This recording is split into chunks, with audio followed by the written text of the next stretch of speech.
The judge's voice thundered through the packed courtroom, his gavel striking the wooden bench with a force that echoed off the walls. The gallery was silent, each person frozen in place. Then, like a bolt of lightning shattering the stillness, the defendant stood. His chair scraped against the floor, the sound piercing the thick silence. He raised his head, his eyes burning with a determination that made even the closest observers shift uncomfortably. "Order in the court!" Judge William Hawthorne's voice rang out again, commanding the room. His blue eyes fixed on the defendant, who seemed unbothered by the tense atmosphere. Andrew Stone, the defendant, stood tall and unwavering at the defense table. His voice broke through the stillness, carrying with a quiet power that sent a ripple of unease through the courtroom. "I'm not guilty," Andrew said, his words cutting through the air with the weight of truth. The judge's face twisted in disbelief, and the prosecutor's jaw dropped. The gallery gasped. Nobody could believe what they had just heard. The case, which had been one of the most closely watched in the nation, was taking a shocking turn. Just weeks earlier, Andrew had been a man like any other. A loving father to his 2 young children, a mechanic, and a neighbor everyone could rely on.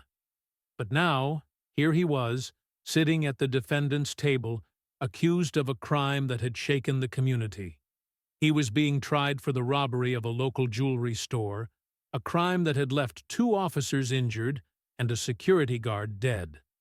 The prosecutor, Valerie Hayes, was relentless.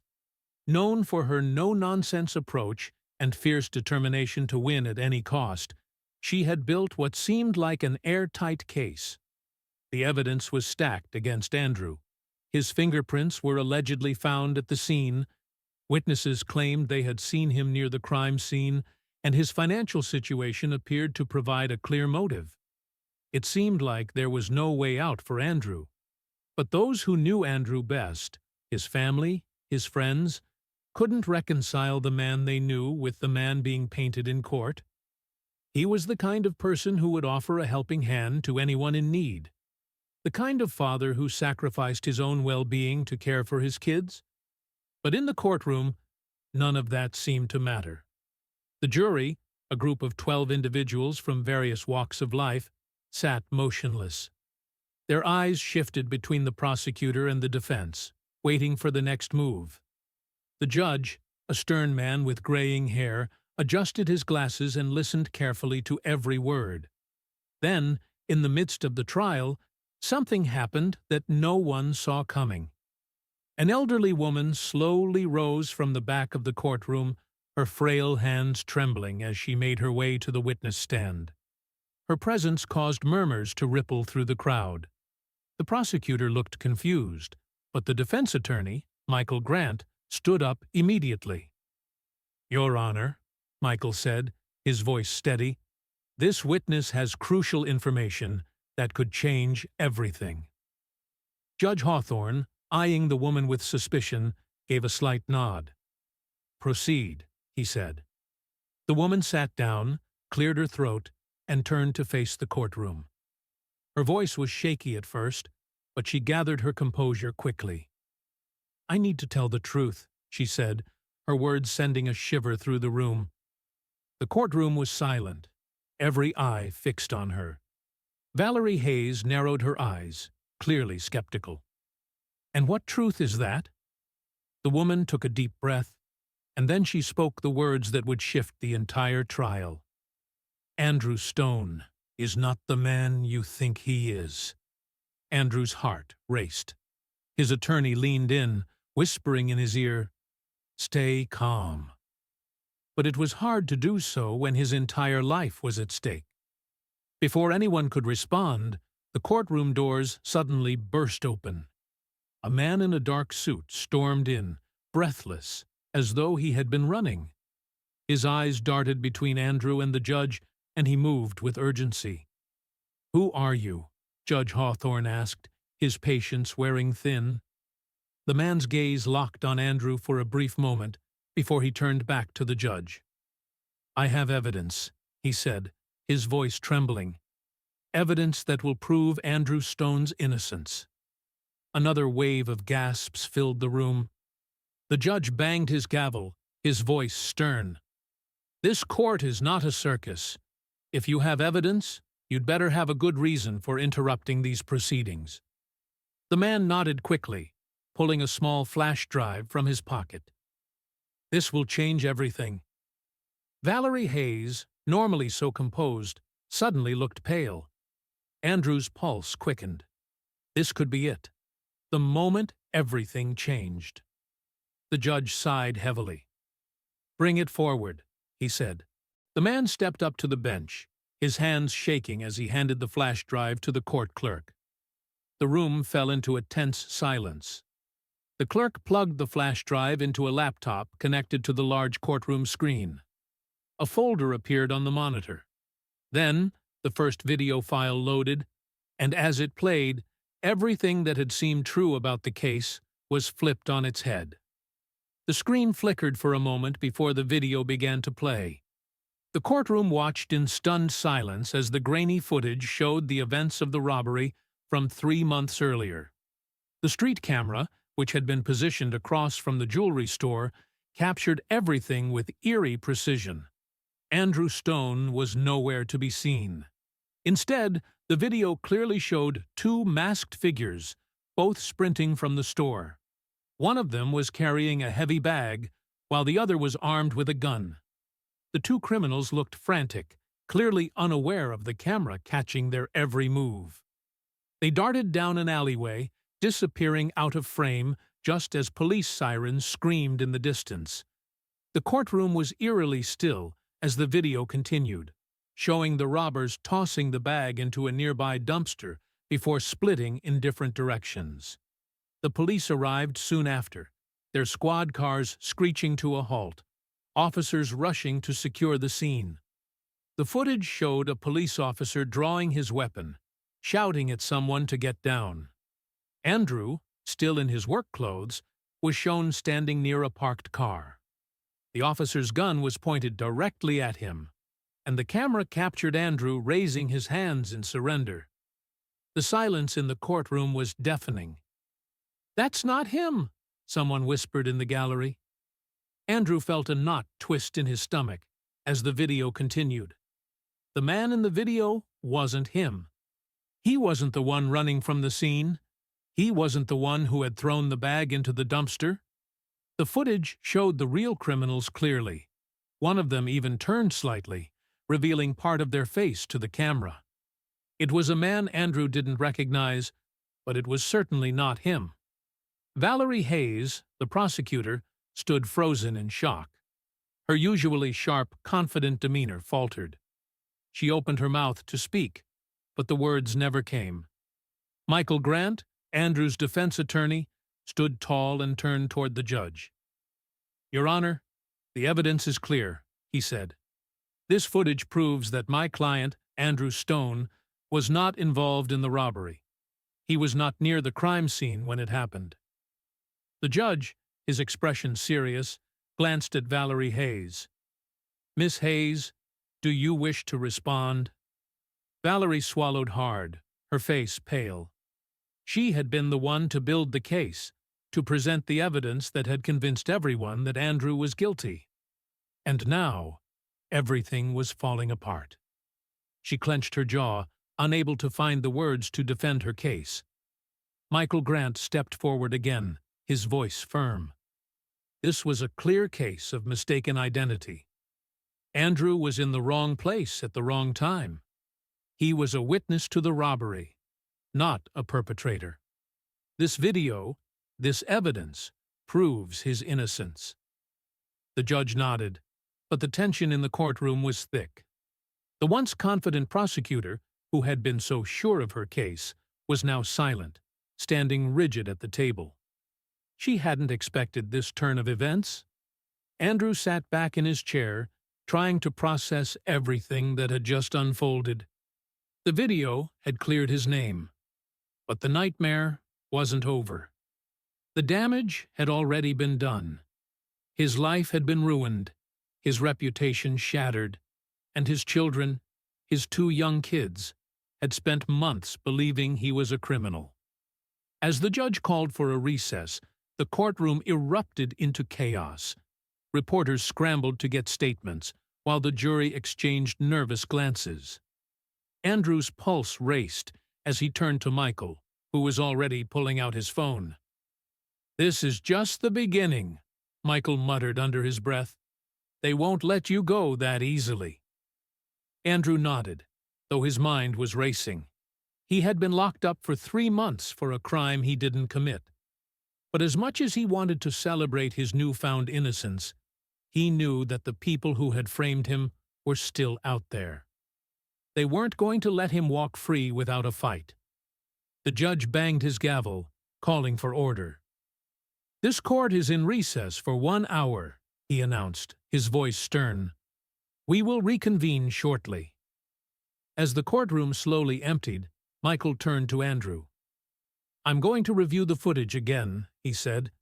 "We need to make sure that there's nothing else in there that could be used against you."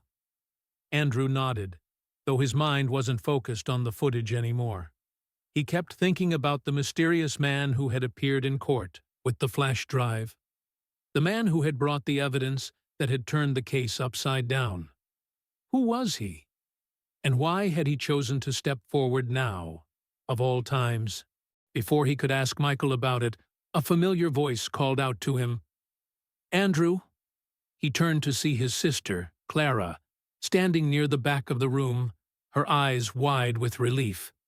She hurried toward him, her arms open as she pulled him into a tight hug. "I knew you were innocent," Clara whispered, her voice breaking.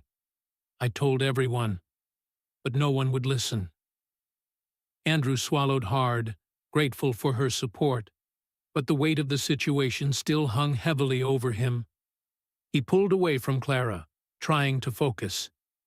"Clara, there's more to this," he said quietly.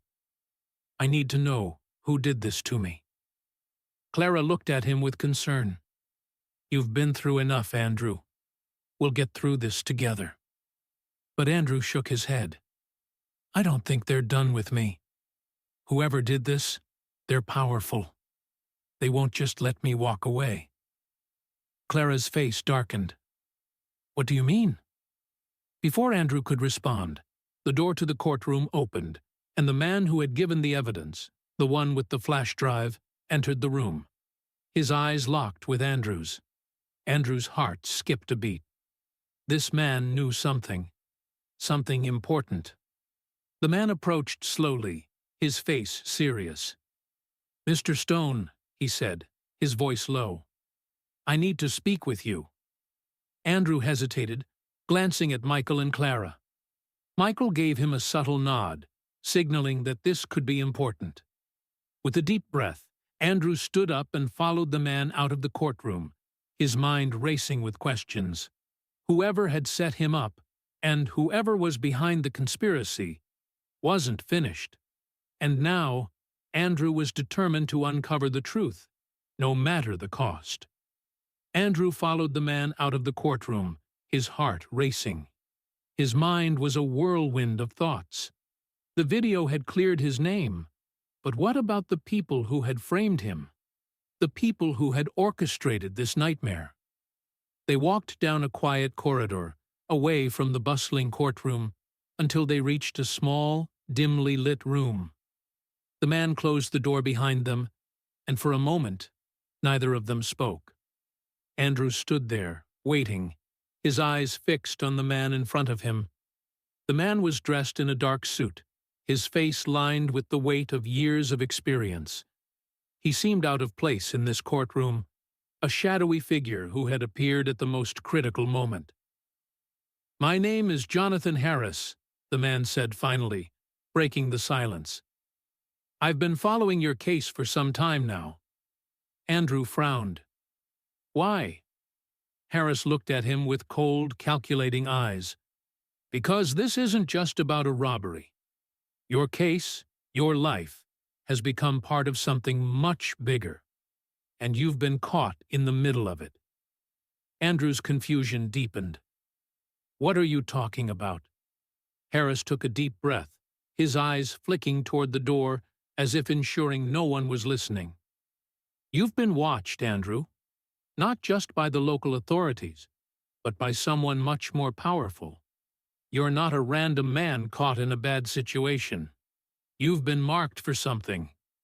Andrew's mind was spinning. Marked? By who? Harris paused for a moment before continuing, his voice low and serious. "By people who control much more than just this town. People who have the power to manipulate the system. People who knew exactly how to frame you." Andrew's stomach twisted with anxiety. "And why me?" "I'm just a mechanic. I've never been involved in anything like that." Harris stepped closer, his eyes locking with Andrew's. "That's what I need to figure out. Why you? What did they want from you?" The room felt smaller, the air thicker. Andrew felt like he was suffocating under the weight of this revelation.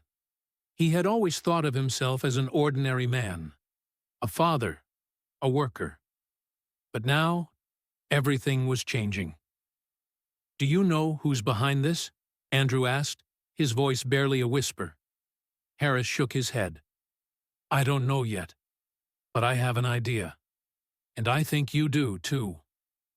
Andrew's mind raced, but the only thing that came to his mind was the night of the robbery.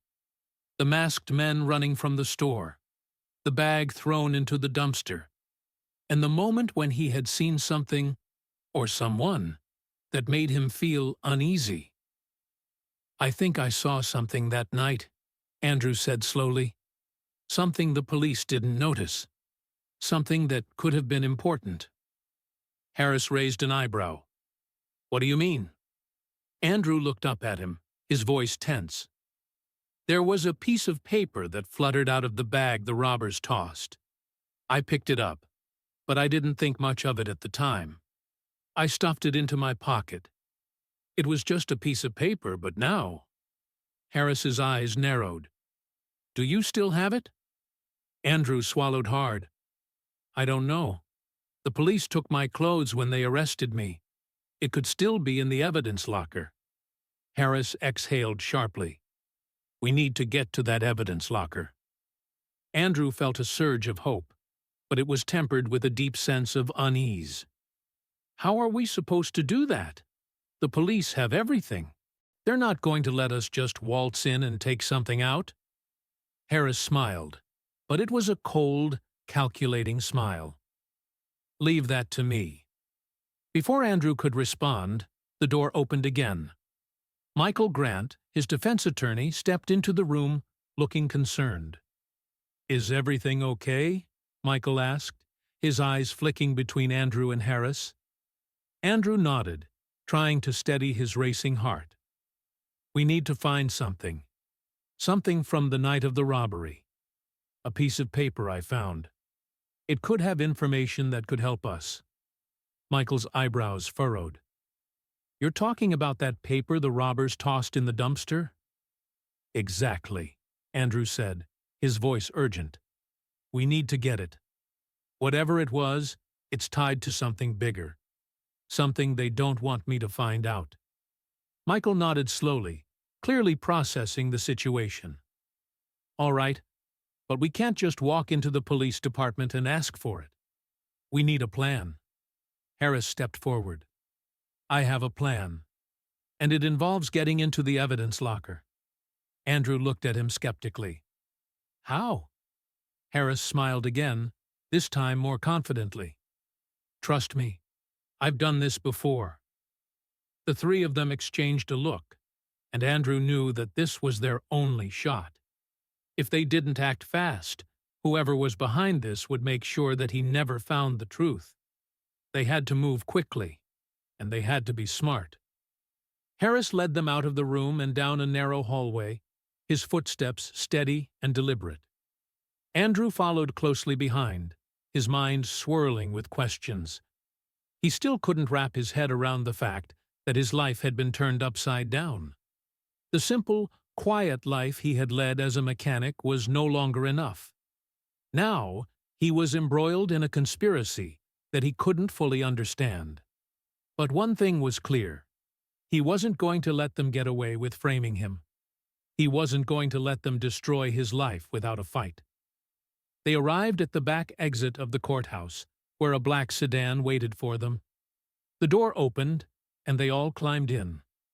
As Harris started the car, Andrew looked out the window, his thoughts racing. He didn't know what he was walking into, but he knew that this was only the beginning. Whoever had set him up was out there, and they weren't done with him yet. The fight for his life was just starting, and he had no intention of backing down. The black sedan sped through the streets, weaving in and out of traffic as Jonathan Harris focused on the road ahead. Andrew Stone sat in the back seat, his mind still reeling from the gravity of what he'd just learned. A conspiracy was unfolding before him, and he was right in the middle of it. But even as the truth began to unfold, he couldn't shake the feeling that he was missing something crucial. Jonathan's voice broke through Andrew's thoughts. "We're going to have to move fast. If we don't get to that evidence locker soon, they'll make sure it disappears." Andrew's throat tightened. "How do you know they won't just stop us?" Harris shot him a quick glance in the rearview mirror. "Because I've dealt with people like this before. People who think they can control everything. But they're vulnerable, too. They'll never expect us to move this quickly." Andrew didn't say anything. His mind was too full of questions. Questions about who was behind all of this, and why they'd targeted him. What did he have to do with all of this? Why had they framed him for a crime he didn't commit? The car turned onto a narrow side street, slowing as it approached an old, dilapidated building. The kind of place that looked like it had been abandoned for years. Jonathan pulled into a parking spot behind the building and cut the engine. "We're here," Jonathan said, his voice calm, but there was a certain urgency in his eyes. Andrew's heart skipped a beat. "What is this place?" "It's a safe house," Jonathan replied. "We're going to lay low here while we figure out the next step. I've got some contacts who can help us." They got out of the car and moved quickly to the back entrance of the building. Jonathan led the way, unlocking the door and gesturing for Andrew to follow. The inside of the building was dark, with only a few lights flickering on the walls. Andrew had no idea where they were or how Jonathan had found this place, but he knew it didn't matter. Right now, survival was all that mattered. Jonathan went to a small room in the back, where he set a briefcase down on a table and opened it. Inside were several files, documents, and a laptop. Andrew's eyes scanned the papers as Jonathan began typing on the laptop. "What's all this?" Andrew asked, his curiosity piqued. "Information," Jonathan said without looking up. "About the people who framed you. About the people who've been watching you." Andrew swallowed hard. "And what do you want me to do with it?" "Read it," Jonathan replied. "Everything you need to know is right here." Andrew hesitated, but then took a deep breath and began flipping through the files. The more he read, the more his stomach twisted. There were names, people in high places who had been involved in shady dealings, people who had died under suspicious circumstances, people who had connections to government agencies. "These people," Andrew said, his voice shaking. "They're connected to the robbery, aren't they?" Jonathan looked up from his laptop, his expression grim. "Yes, and it's worse than you think. They've been manipulating everything behind the scenes. They wanted to take you down to cover their tracks." Andrew's mind raced. Why me? Why was I the target? Jonathan hesitated before answering. "Because you saw something you weren't supposed to see. Something they wanted to keep hidden. Something bigger than just a robbery." The room felt like it was closing in on Andrew. His thoughts were spinning. What had he seen that night? What was so important that it would lead these powerful people to frame him for a crime he didn't commit? Suddenly, A knock at the door interrupted his thoughts. Jonathan immediately stood, his hand hovering near his waist, where he kept a gun. He moved toward the door, peering through a crack in the wooden frame. After a moment, he relaxed and opened the door, revealing Michael Grant, Andrew's defense attorney. Michael stepped inside, glancing around the dimly lit room. "What's going on?" he asked, his voice low. Jonathan closed the door behind him. "We're going to need your help. We've got information that's going to change everything." Michael raised an eyebrow. "What kind of information?" Jonathan gestured to the table. "Take a look. You need to know exactly what we're up against." Michael moved over to the table, scanning the documents. His face darkened as he read through the files. "This is bad," he muttered. "Really bad. These people have connections everywhere." Andrew watched him closely. "So, what do we do now?" Jonathan straightened up. "We go to the police. We give them everything we have. We force them to investigate." Michael shook his head. "We can't just walk into a police station and hand over this information. These people have too much power. They'll bury it. We need to be smarter than that." Andrew's mind raced. "Then what do we do?" Michael turned to him, his expression deadly serious. "We leak it." Jonathan frowned. "You want to go public with this? You know what'll happen if we do." Michael nodded. "I know, but it's our only shot. We get this information out there, online, to the press, to anyone who will listen. We have to make it public so they can't control the narrative anymore." Andrew's stomach tightened. He knew Michael was right. They couldn't keep this under wraps. These people, whoever they were, had too much control, and the only way to expose them was to make the truth known. Jonathan sighed, rubbing his temples. "It's dangerous. You don't know who's watching. If they find out, we'll be dead before we can blink." Michael gave him a pointed look. "That's why we need to move quickly." Andrew felt the weight of the decision settle heavily on his shoulders. If they went public with this information, there would be no turning back. But if they didn't act now, they might never get the chance again. "We do it," Andrew said, his voice steady. "We leak it." Michael gave a short nod, his eyes glinting with determination. "All right, let's do it." Jonathan hesitated for a moment, then finally nodded. "I'll start setting things up. We don't have much time." Andrew's heart raced.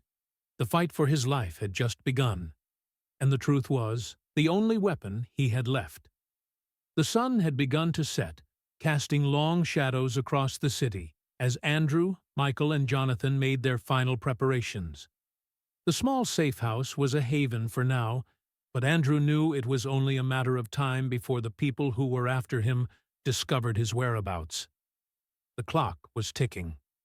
Jonathan sat at the laptop, typing furiously. Michael paced back and forth, his face tense, as he occasionally glanced out the window to make sure they weren't being watched. Andrew sat at the table, staring at the papers in front of him, trying to absorb the weight of what was unfolding. His life had been turned upside down, but the more he learned, the clearer it became that this wasn't just about a robbery or a case of mistaken identity. It was much bigger. "How long until we can get the information out?" Andrew asked, breaking the silence. His voice was steady, but his mind was racing. Jonathan looked up from the screen. "Just about ready," he said, his tone calm but urgent. "Once we hit send, it'll be out there. No turning back." Michael stopped pacing and turned to face Andrew. "Are you sure you want to do this? Once this goes public, there's no going back. We're not just exposing your case anymore. We're exposing an entire network." Andrew's jaw clenched. He didn't have a choice. They had framed him for a crime he didn't commit, and now they were going to pay. "I'm sure," he replied. "We can't wait any longer." If we don't do this now, they'll keep covering it up. Jonathan nodded and tapped a few more keys on the laptop. The documents were ready to be sent to multiple media outlets, whistleblower platforms, and underground forums. It would be messy, dangerous even, but it was their only shot. "We're good to go," Jonathan said, his finger hovering over the send button. Andrew felt his heart pounding in his chest. This was it, the moment of truth. He had no idea how the powerful people behind this conspiracy would react, but he knew they wouldn't let it slide easily.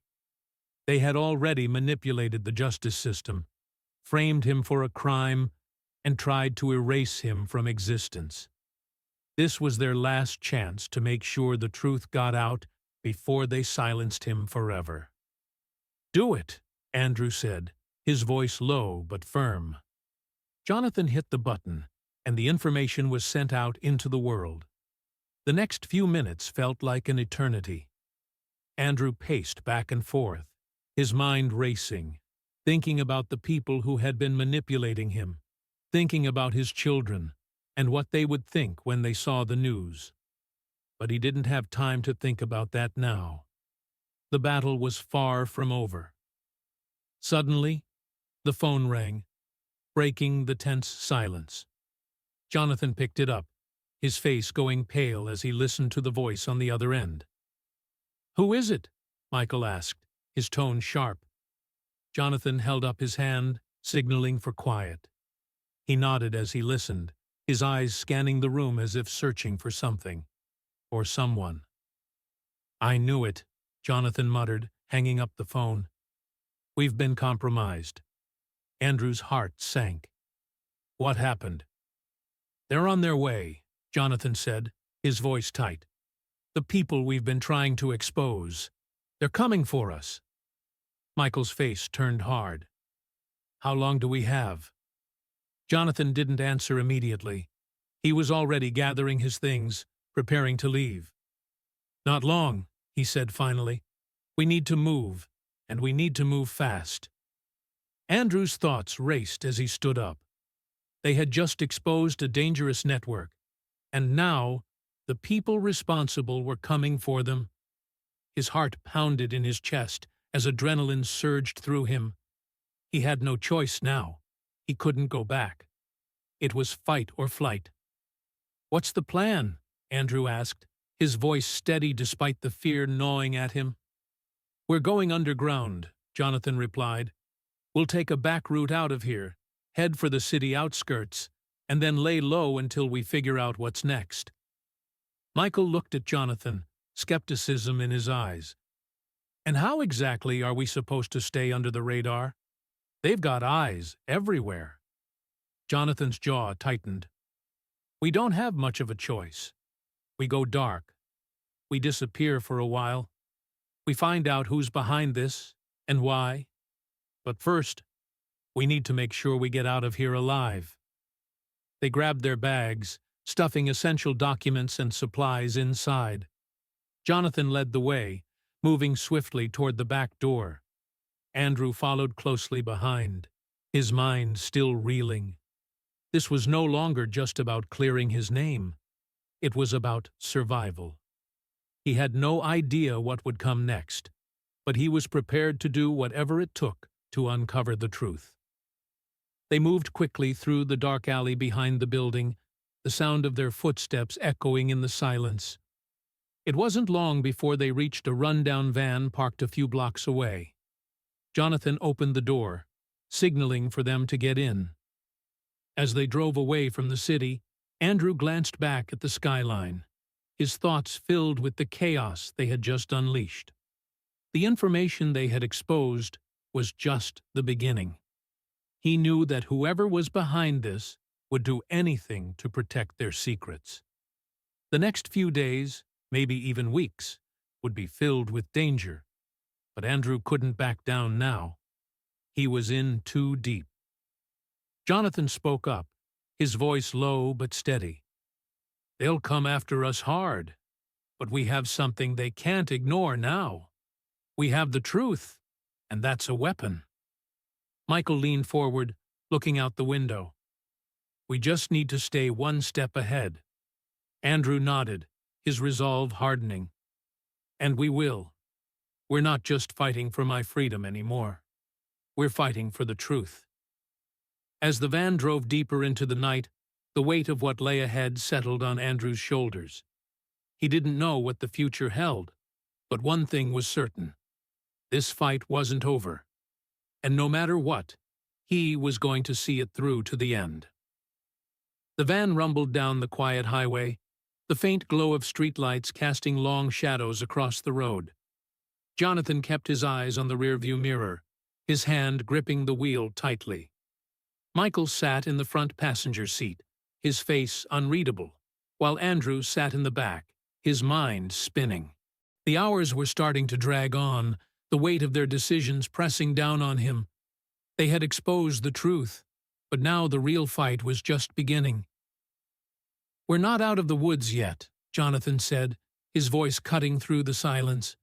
"They'll be tracking us. They'll want to know where we're going, what we're doing. They won't stop until they find us." Andrew's pulse quickened at the thought.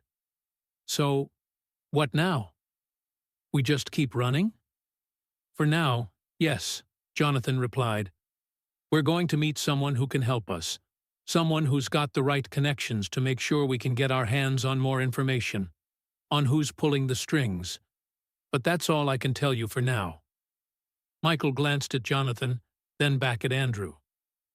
"And you trust this person?" Jonathan didn't answer immediately. His eyes flickered to the side mirror again, scanning the road behind them. "I trust them enough to get us to the next step." Andrew couldn't shake the unease gnawing at him. They were being hunted, their lives turned into a game of cat and mouse. The people responsible for framing him weren't just criminals. They were powerful, with the means to erase anyone who got too close to the truth.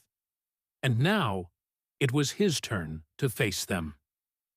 "Do you think they'll find us?" Andrew asked, his voice hoarse. Jonathan's lips tightened. "They're already looking for us. But we've got a head start. We need to keep moving." The van hummed along the highway, the world outside growing quieter as they left the city behind. After what felt like hours, they reached a small, isolated cabin hidden deep in the woods. Jonathan parked the van behind a stand of trees, out of sight from any passing cars. "This is it," Jonathan said, his voice low. "We're safe here for now." They climbed out of the van and made their way to the cabin. The front door creaked as Jonathan unlocked it, revealing a small, dimly lit interior. There were only a few pieces of furniture, a table with a couple of chairs, and a dusty bookshelf. But the most important thing was the man waiting for them inside. He was tall, with a weathered face and sharp eyes that seemed to see through everything. His clothes were plain, but his presence was undeniable. "Jonathan," the man said, his voice gravelly. "You're late." Jonathan didn't waste time with pleasantries. "We've got a problem," he said. "We've exposed the network. Now we need to know who's behind it all." The man, whose name was Frank, glanced over at Andrew. His eyes lingered on him for a moment, then flicked back to Jonathan. "You know the stakes here. Exposing them isn't going to be easy. They'll come after you hard." Andrew swallowed hard. "Who are they? Who's pulling the strings?" Frank's expression darkened. "People you don't want to mess with.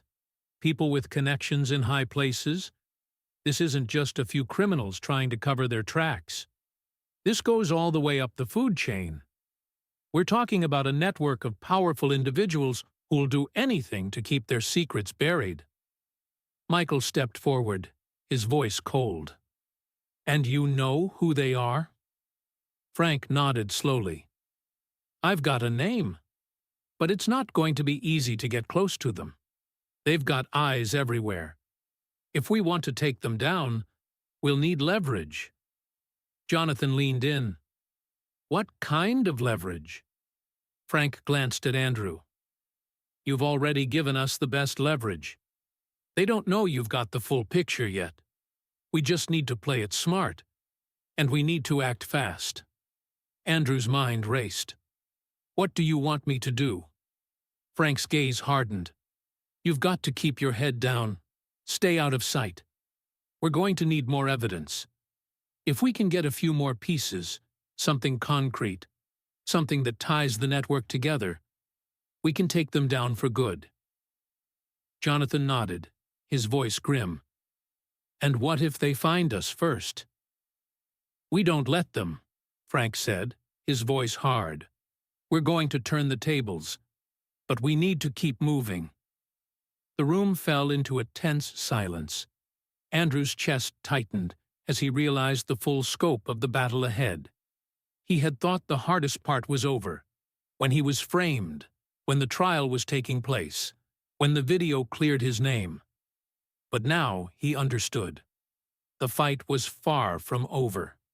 In fact, it was only beginning. "What happens if we can't get the evidence?" Andrew asked, his voice barely above a whisper. Frank met his gaze. "Then we do the one thing they can't control. We go public with everything." Jonathan grimaced.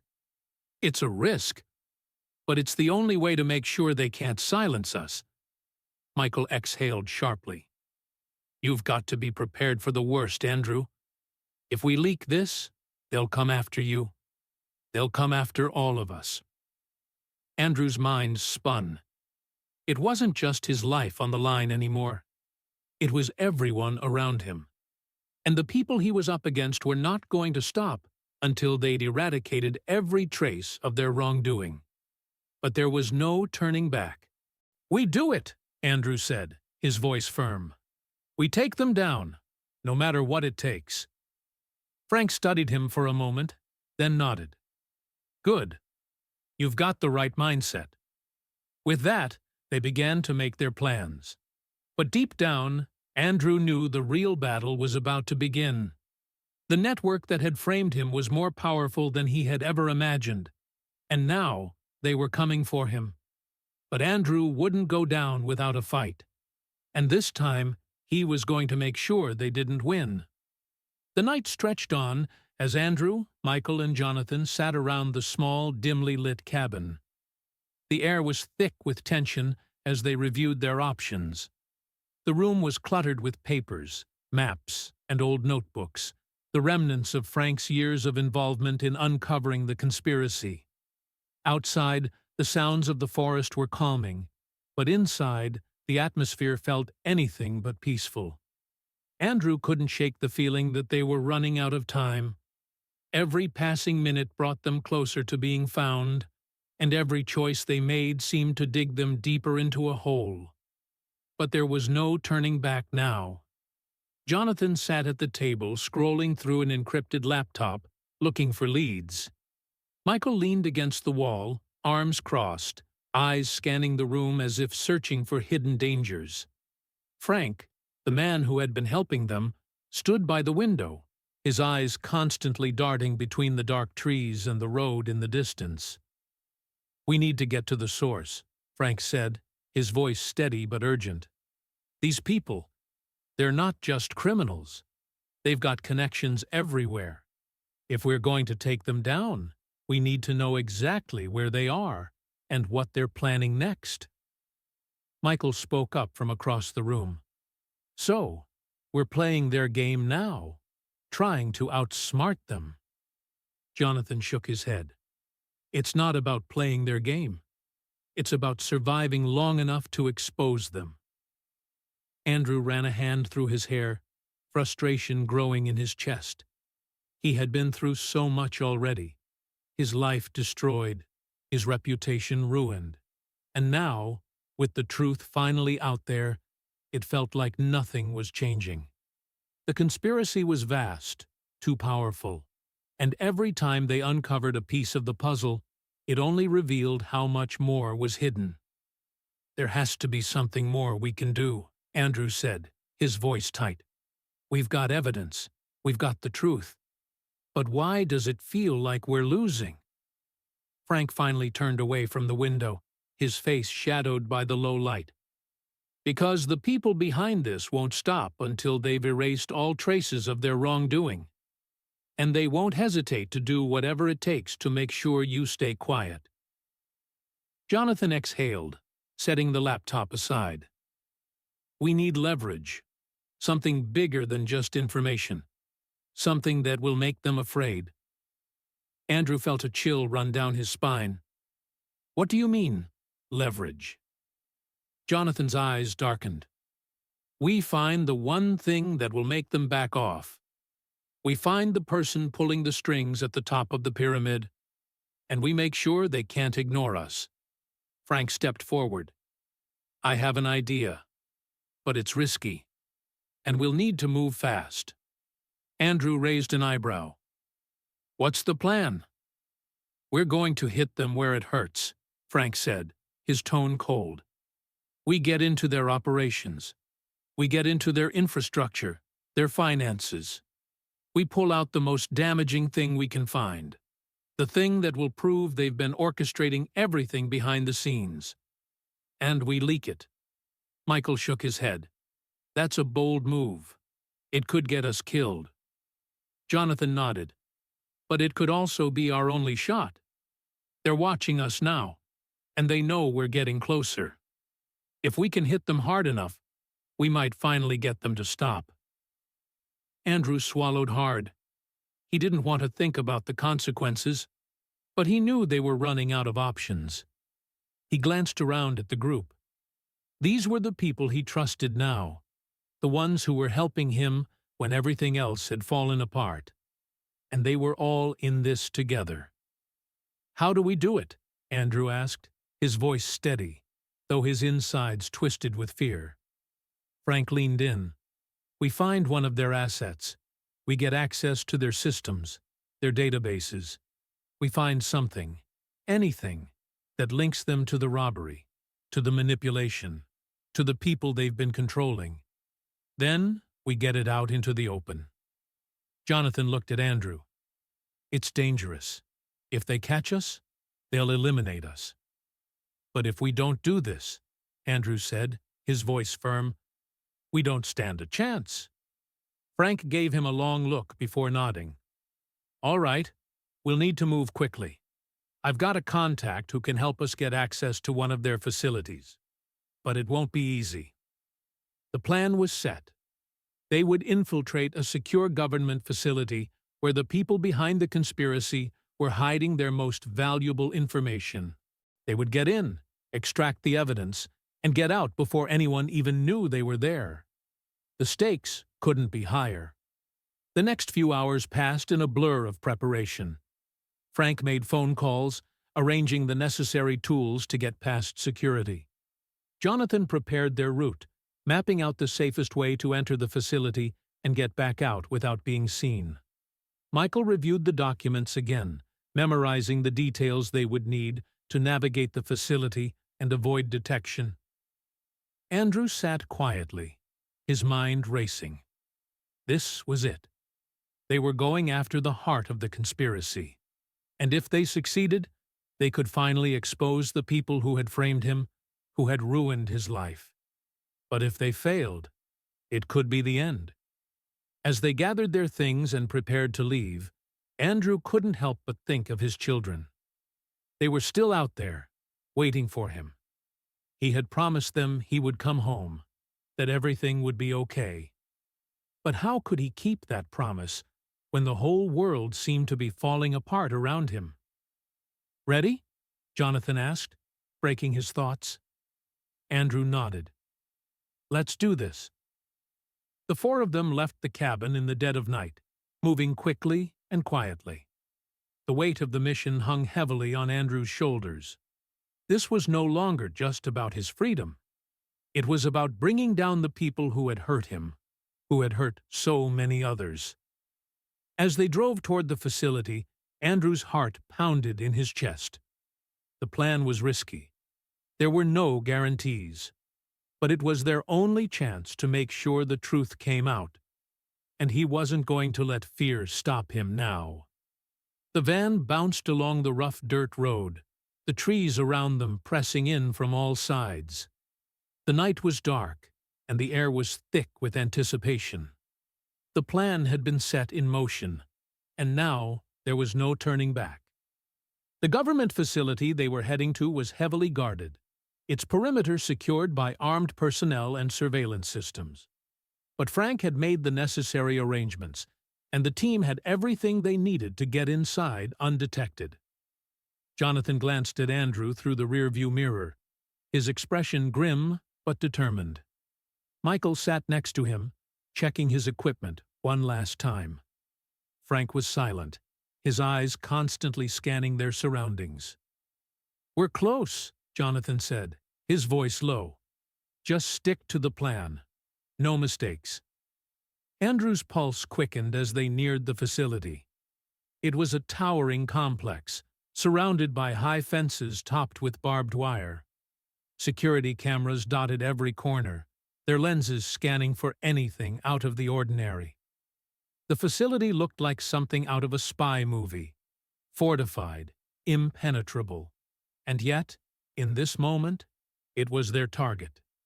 As Jonathan slowed the van to a stop just outside the facility's perimeter, Frank leaned over and handed Andrew a small black device.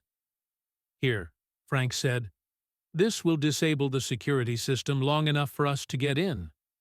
But it's not going to last long, so we need to move quickly." Andrew nodded, taking the device. He felt the weight of the moment pressing down on him. This wasn't just about clearing his name anymore. It was about surviving, about exposing the people who had ruined his life. He thought back to everything that had led him to this point: the robbery, the trial, the months spent in jail for a crime he didn't commit. All of it had been a lie, and now, this was his chance to bring the truth to light. Jonathan parked the van a few hundred yards from the main entrance and turned off the engine. "Get ready," he whispered. The group moved quickly and silently, slipping through the shadows toward the back of the facility. They reached a small maintenance door that Frank had arranged to be left unlocked. He glanced around to make sure they weren't being watched, then gave the signal. Michael stepped forward, his hand steady as he placed a small device on the lock. A quiet click sounded, and the door swung open. Inside, the air was musty and stale, but there was no time to waste. Jonathan led the way, moving swiftly through the dark corridors. Frank followed closely behind, with Andrew and Michael bringing up the rear. The building was eerily quiet, but Andrew could hear the faint hum of machinery in the distance and the occasional sound of footsteps echoing in the hallways. They moved in perfect silence, their hearts pounding in unison as they navigated the maze-like structure. Every corner, every shadow, felt like a potential threat. The people they were up against were powerful, and any slip-up could mean the end. But they had no choice. They had to keep going. After what felt like an eternity, they reached a small room at the heart of the facility. It was nondescript, with rows of filing cabinets and shelves stacked with documents. This was the nerve center, the place where everything had been hidden. Frank approached the desk and quickly began searching through the drawers. "This is it," he said, pulling out a set of files and a stack of encrypted disks. "This is what we came for." Andrew's eyes scanned the room, his nerves on edge. "How do we know this is everything?" Frank met his gaze, his expression hard. "We don't. But it's a start. We have enough to prove they were behind everything. The robbery, the manipulation, the cover-up. With this, we can bring them down." Michael stepped forward, his hand steady as he helped Frank gather the documents. But before they could finish, the faint sound of footsteps reached their ears. "Someone's coming," Michael whispered, his voice tense. Jonathan cursed under his breath. "We need to move. Now!" They rushed to the back of the room, quickly stashing the files and disks into a bag. Frank grabbed the bag and slung it over his shoulder. "Let's go. We can't afford to get caught now." They started moving toward the door, but just as they reached it, a loud crash echoed from the hallway outside. "Move, now!" Jonathan shouted, his voice urgent. The group sprinted through the narrow corridors, trying to retrace their steps. But as they neared the maintenance door, they were met with a wall of armed guards. "Stop right there!" one of the guards yelled, his gun raised. Jonathan's heart raced. He knew they couldn't afford to get caught. Not now, not with the evidence they had. He exchanged a glance with Frank, then made a split-second decision. "Run!" Jonathan shouted. The group split up, sprinting in different directions. Andrew's legs burned as he pushed himself harder, adrenaline flooding his system. The guards were closing in, but they had a head start. He could hear the shouting and the sound of boots pounding against the floor behind him, but he didn't dare look back. They reached an emergency exit, a metal door that led outside. Jonathan was the first to reach it, pulling it open just as the sound of gunfire rang out. "Go! Go!" Jonathan yelled, and they scrambled through the door and into the night. The facility was now in full lockdown mode. The alarms blared, and the lights outside began flashing red, signaling that they were being pursued. The group ran toward the tree line, trying to stay out of sight. Jonathan led them to a hidden van parked a short distance away, already prepped for a quick getaway. As they climbed inside, Frank slammed the door shut and locked it. "We got what we came for," he said, his voice steady despite the chaos. "But this isn't over. Not by a long shot." Andrew sat back, his breath coming in ragged gasps. His heart was still racing from the close call, but there was no time to relax. They had what they needed, but they also had enemies who wouldn't stop until they were silenced. The files, the disks, the evidence. It was all crucial. And now, it was in their hands. "We're not done yet," Jonathan said, glancing at Andrew through the rearview mirror. "But we've got one chance to make it right. We need to expose them, and we need to do it fast." Andrew nodded, his mind focused. He had come this far, and he wasn't about to back down now. The truth was in their hands, and he would see it through to the end, no matter the cost. The van sped through the winding country roads, the only sound inside the vehicle the low hum of the engine and the faint crackle of static from the radio. Outside, the world blurred by in a wash of dark shadows and distant lights, but inside, the tension was palpable. Andrew sat in the back, clutching the bag of documents and encrypted disks tightly, his mind racing.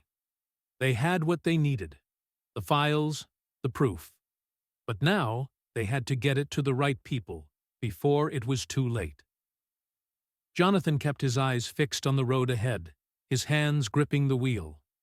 Michael was beside him, scanning the rearview mirror for any sign of pursuit, while Frank sat silently in the back, occasionally checking the bag to make sure everything was intact. "We need to get to a secure location," Frank said, breaking the silence. "We can't afford to get caught before we can leak this." Jonathan nodded, eyes narrowing. "I've got a place in mind. It's not far from here. We'll stay low, regroup, and figure out our next move." Andrew leaned forward, his pulse quickening. He was so close to the end of this nightmare, but it felt like the worst was still ahead. The people behind the conspiracy had too much power. They had the means to erase anyone who got in their way. And now that they had the evidence, Andrew knew they would stop at nothing to ensure it never saw the light of day. The road stretched ahead, dark and empty, as the van navigated through the quiet countryside.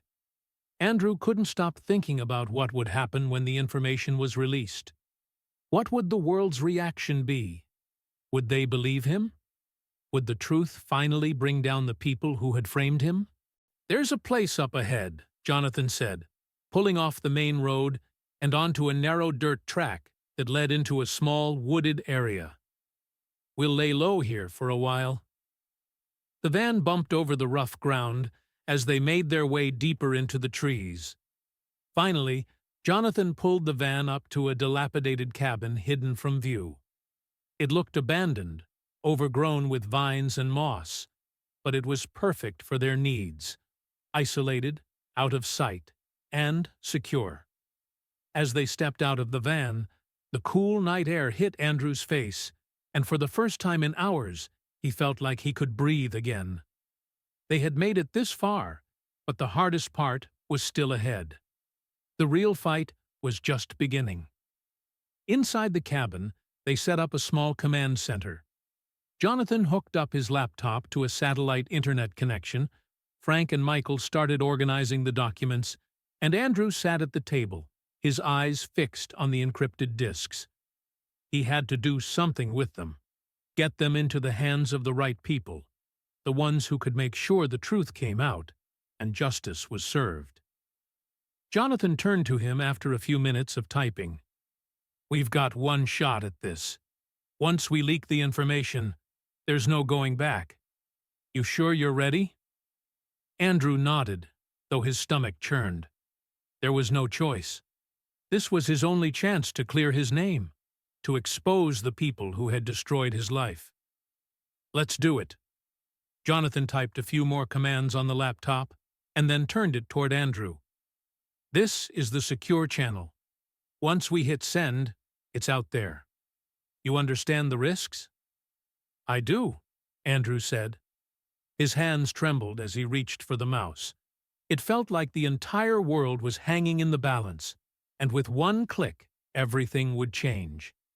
He could only hope it was for the better. He hesitated for a moment, then pressed the button. The information was sent. It was done. The room was silent for a long moment. Everyone held their breath, waiting for the inevitable. They had exposed the truth, the names, the connections, the lies, but now the real test would begin. The people behind this conspiracy would know they were compromised, and they would come after them. Hard. A sudden beep from the laptop broke the silence. Jonathan turned to look at the screen, his face hardening. "We've got confirmation," he said. "It's already being picked up. The story is going live." Andrew's heart skipped a beat. This was it. The world was about to learn the truth. But as Jonathan continued to monitor the screen, his face tightened with concern. "Something's wrong," he muttered. "They're already scrambling to contain it." Michael stood up, his expression grim. "How bad is it?" Jonathan's fingers flew over the keyboard as he scanned the incoming data. "They're pulling every string they can to suppress it. The information is being erased from some of the channels already." Andrew's stomach dropped. "What does that mean?"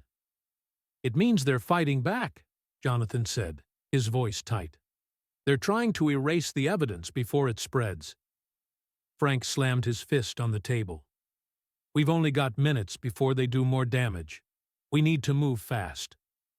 Jonathan looked up, his eyes locking with Andrew's. "We need to find another way to get the information out. If the mainstream channels are compromised, we'll have to go to the underground." Michael turned to Frank. "We know anyone who can help us?" Frank nodded slowly. "I have a contact who can get this out to the right people. But it won't be easy. And we can't stay here much longer." Andrew felt the walls closing in around him. They were so close to winning. But now it felt like everything was slipping away. The people who had framed him were powerful, and they weren't going to let him walk free. They had been manipulating the system for too long, and now they were doing everything they could to stop the truth from coming out. Jonathan stood up, grabbing his jacket. "Let's move. We don't have time to waste." They grabbed their bags and quickly left the cabin, heading toward the van. As they drove off into the night, Andrew couldn't help but feel the weight of the moment. They had exposed the truth, but the battle was far from over. The people they were up against weren't going to stop, and now it was a race against time to make sure the truth reached the world before it was buried forever. The countdown had begun. The van sped down the deserted highway, the night air thick with tension. Every mile that passed felt like another step closer to the final confrontation. Andrew sat in the back, his hands clenched tightly around the bag of evidence. It was heavy with the truth, but also with the knowledge that their enemies were closing in. The people who had framed him, manipulated the system, and tried to erase him. They weren't going to let this go without a fight. And now, it was a race against time. Jonathan, his hands firm on the steering wheel, glanced at Andrew in the rearview mirror. "We're almost there. We need to make sure the information goes live before they can get to it."